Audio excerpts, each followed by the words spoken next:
Audio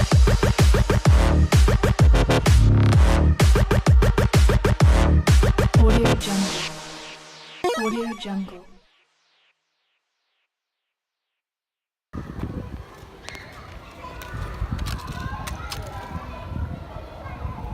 Merhaba arkadaşlar, bugün sizlerle model uçakları tanıtacağız. Burada bu şekilde bir model uçağımız var. Burada böyle değişik bir uçağımız var. Burada ise kırmızı bir uçağımız var. Burada da yine değişik bir uçağımız var. Şimdi dilerseniz bunları yapmaya başlayalım. İlk önce paketimizi şuradaki yerlerden yırtıyoruz. Aynı şekilde buradan da. İçinden şimdi parçalar çıktı. Bu parçalardan kendi model uçağımızı yapacağız. Şimdi bu bizim pervanemiz. Bunu böyle döndürerek çıkardık. Bu da onun döndürmek için bir tane aleti. Böyle bu uçağa taktığımız zaman bu şekilde dönüyor.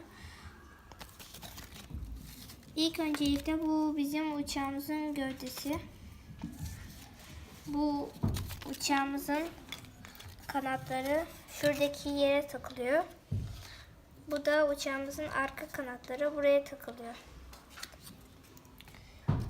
Bu ise gövdeye takılıyor ve bu parçalar şu şekilde geçirdiğimiz zaman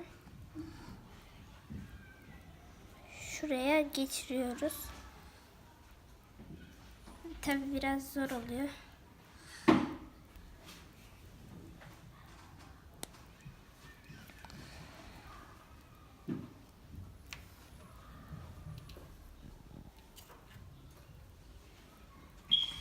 Şimdi taktık, şu şekilde dönüyor. Şimdi bu parçaları birleştirmeye başlayalım. İlk önce şu arta kalan şeylerimizi atalım. Şimdi ilk önce şu gövdenin kanatlarını yerleştireceğiz.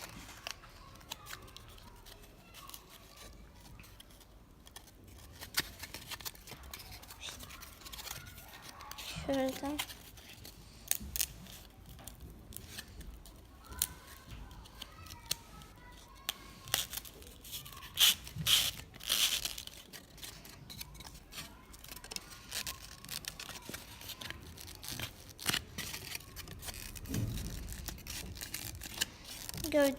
Kanatlarımızı yerleştiriyoruz.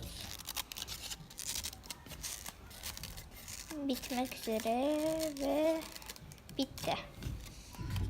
Şimdi şu arta kalan parçamızı alalım. Şuradan.